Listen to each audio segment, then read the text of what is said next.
As human beings, we can't help but be interested in our own self-preservation. We can't help but be self-interested. It's one of the strongest urges we have. Interested in our preservation, interested in our development, interested in our success. Certainly nothing wrong with self-interest. Clue, self-interest must be enlightened as to what truly serves us best.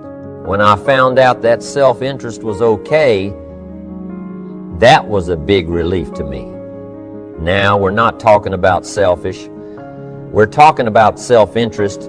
Self-interest needs to be educated, enlightened. Self-interest is willing to be benefited by service to others, not at the expense of others. Self-interest at the expense of others starts to be greed, evil. Hoping you go up as someone goes down, hoping to attain while someone else loses. I win. You lose. We call that the beginnings of evil, the dark side of our nature, wishing to benefit at the expense of others. Enlightened, self-interest wishes to benefit at the service of others.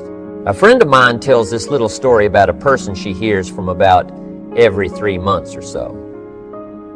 This guy calls to solicit money for food baskets for homeless families. She's happy to give her money to them. She was unfortunately homeless for a short period of time, and she knows the position these people are in. This group is legit. She checked them out. But after the second or third time this guy called, same guy, after the second or third time he called, she started talking to him about other stuff. Turns out this guy is broke, living in a hotel, looking for any construction job. He can find any job at all. But what's unique about this guy is that he donates 2 or 3 hours a night to call people and get money to feed the homeless every night from his hotel room. Now, most people would say this guy should use those hours every night to work a second job or a third job. But while he's way down on the ladder of success, he feels it's important to help those less fortunate than he is. He has a roof over his head. He makes enough to feed himself. And my friend says that every time she talks to this guy, every 2 or 3 months, he's doing better. He's digging himself out of debt. He's starting to save money. He thinks he'll be able to move into an apartment in another month or 2. Now, recently, an interesting thing happened. My friend was talking with an associate of hers. She's single, lives in a big house, needs to find a handyman to help her out on a regular basis, someone who can build an addition onto her house. So my friend told her about this guy. The only reason this guy ended up being hired was that my friend's associate was touched by his dedication to service, while he himself was down and out. Service. Success at the service of others. Now, this guy isn't rich by any stretch, but through my friend's network, he now has constant work doing things around several people's houses. And now he's in a place of his own. And guess what he does every night? He's still making phone calls to get money to feed the homeless. What great character this man has. Enlightened self-interest leads to wealth. Self-preservation leads to poverty. Somebody says, well, I can't be concerned about other people. I have to pay attention to myself. Well, then you'll always have to. Somebody says, I can't be concerned about other people's bills. I've got enough worries trying to pay my own. Well, then you'll have to worry about them for the rest of your life. The best way to get that monkey off your back is to turn your attention around. Once I understood some of this stuff, I'm telling you, it revolutionized my whole life. Now, self-interest is okay, yes. But here's what self-interest must be. If you truly want to be happy, it must be enlightened. It says, don't keep your attention on yourself. If you want your life to work out well, turn your attention to others in your own self-interest. Be enlightened. Truly act in your own self-interest. by making an investment in service to others. Next, if you wish to receive. Now, there's nothing wrong with wishing to receive. It's part of self-interest. But here's the enlightened part. If you wish to receive, you must give. Some people say, if you give, it's gone. No, no. Not if you're educated. If you're stupid, yes, it's gone. But if you're enlightened, chances are if you give, you've invested. And what do we expect an investment to do? Return. Earn. Get back what you put out. No, we expect it to return. Multiplied, bigger, greater, better. My father taught me way back, son. Always do more than what you get paid for. Now, some individuals might argue with that. They'd say, no, you're going to mess up the whole program. I know they're wrong. In my own self-interest, I did what my father taught me to always do more than I got paid for. Why? To make an investment in my future. Do more than you get paid for to make an investment in your future, and it's paid off for me. If you're wanting that big promotion, are you going to go up to your boss and say, just give it to me? I'll work harder if you just give me that promotion. No, it doesn't work that way. You've got to do more in your current position so that you get noticed, so you stand out from everybody else. So the boss says, hey, we've got this position opening up, and I think we should give it to Nancy. She does so much more than we expect. Just imagine what she'll do if we give her this promotion. You've got to do more than you're paid for. You've got to. It's an investment in your future. It's one thing to make a sale. I'm telling you, if you make a sale, you'll make a living. If you go beyond making the sale and serve people by keeping in touch, calling them before they call you, writing a thank you note, sales will lead to multiple sales. You can make a fortune if the customer is well taken care of. People who are well taken care of will open doors you can't get through by yourself. All of us have found ways to make a living. What got interesting for me early on was to figure out ways to make a fortune. You'd say, well, Mr. Ron, how would I deserve to make a fortune? It's easy. Render fortunes of service. People will do things you cannot believe. For people who give them good service, here's one of the greatest gifts you can give anybody, the gift of attention. In return, they will do extraordinary things for your career. Take you by the hand and lead you to more people than you could meet by yourself. Always do more than you get paid for. Bonds to deserve, not need. Life was not designed to give us what we need. Life was designed to give us what we deserve. What we deserve. Once you understand that little life principle in your own self-interest, I'm telling you, it's life-changing. The ancient law does not. Go like this if you need, you will reap. No, it doesn't work that way.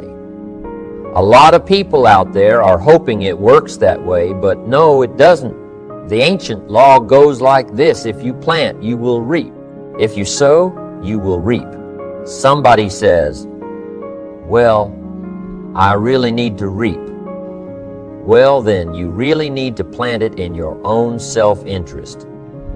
Your own self-interest needs to be educated in how to plant, how to do it, so everybody wins. Because life doesn't respond to need. You can't go to the soil and say, I need a crop.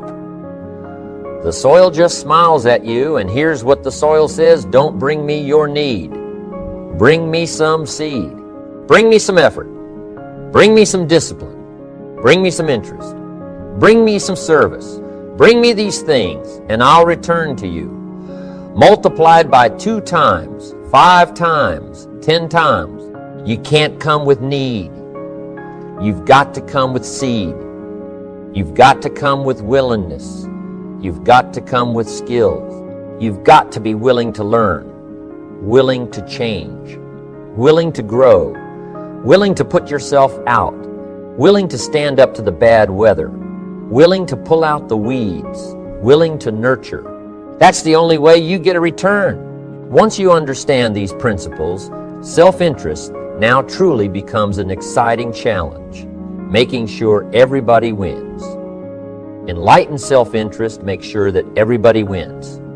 Now here's another one. If you want to find, you must search.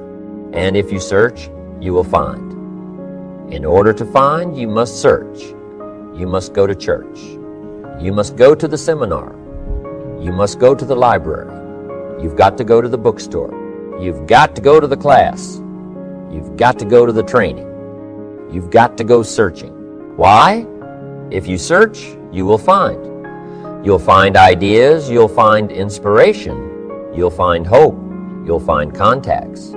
But you've got to be out there on the search, on the look.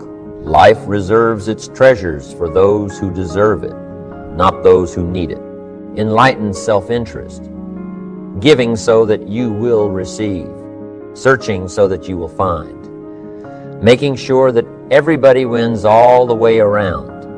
Enlightened self-interest needs to be educated. Enlightened. Self-interest says, I will learn that life is not just the passing of time.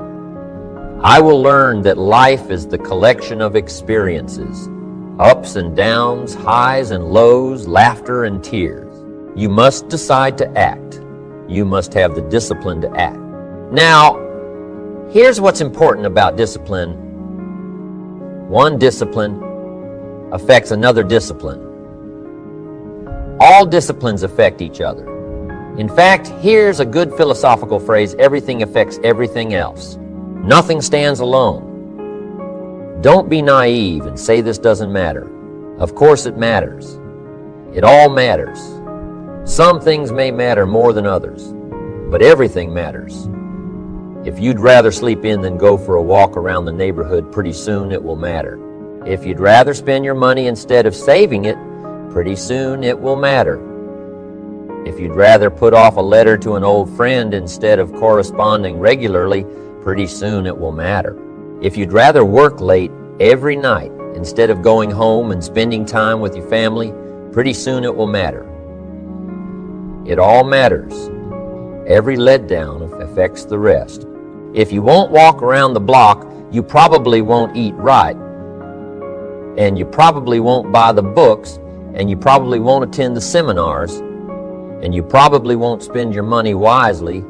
And after years of this, it all adds up. So the key to reversing this process is to start picking up the disciplines. It does matter. It all matters. Now here's the positive side. Every new discipline affects the rest. Every new discipline makes a difference. That's why action is so important. The smallest action, the least action, the action that you won't think will matter. It all matters. Take it. Because when you start accomplishing and the value starts to return, you'll find inspiration to do the next one and the next one and the next one. If you start walking around the block, it'll inspire you to start eating right. You start eating right. It'll inspire you to get a book. You get a book, and it'll inspire you to get a journal. You get a journal, and it'll inspire you to develop some skills. Disciplines affect each other. Lack affects the rest of your life. The key is to diminish the lack. One of our greatest temptations is to just ease up a bit, to do just a little bit less than you're capable of, to take a little break. Somebody says, it'll just affect my sales. No, it'll affect your consciousness. It'll affect your philosophies. It'll affect your home life. It'll affect everything. No, you can't ease up a bit. That's what vacations are for. When you're at work, work. When you're on vacation, rest. Wherever you are, be there. If you think about vacation when you're at work, you'll surely think about work. When you're on vacation, you'll just mess it all up. So be disciplined. Get involved. Do all that it takes to get the job done. Get your health back. Get your bank account where it's supposed to be. Get your family in order. Get disciplined. Be disciplined every day. When you set up the disciplines that give your life structure, miracles can happen, multiplied. And I'm telling you, anybody who wants to make a drastic change in their income can do it. I was broke at age 25 and a millionaire at age 31. Everything around me was the same.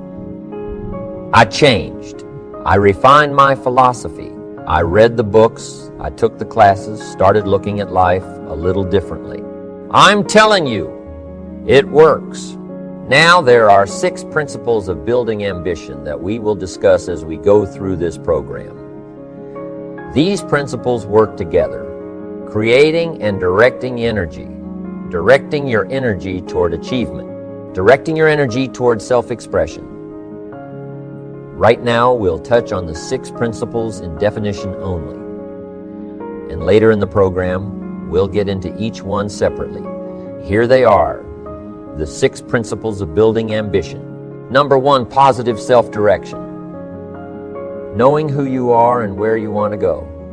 Accumulating the knowledge and being prepared for opportunities that come your way. Number 2, self-reliance. Taking responsibility for your own life. Taking responsibility for whatever happens to you. Knowing that you have made the conscious decisions that are now affecting your life. That what's happening in your life is the direct result of your activity counting on you. Number 3, self-discipline ambition at the daily level. Knowing that you can reach your goals one step at a time, one day at a time. One activity at a time, and doing everything it takes to get there every day. Number 4, self-enterprise. Consistently being able to create opportunity and consistently being able to take advantage. Advantage of it. Being aware enough to see it, skilled enough to make it work for you. Number 5, working with others. We must make ourselves stronger. To benefit us all, we must succeed at the service of others, learning how to take your skills, enterprise, reliance, and direction to the table to create true success. And the 6th principle of building ambition is self-appreciation. Appreciate your accomplishments. Appreciate your potential, knowing that in one day you completed all you set out to do. Fueling your ambition by fueling your appreciation of yourself. Each of these principles, when activated correctly, help develop your ambition. Your eager desire to get more out of life, to gain wealth, to gain prosperity, to have a better family, to build a better business. All of these principles work together in creating and directing energy toward achievement and self-expression.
die.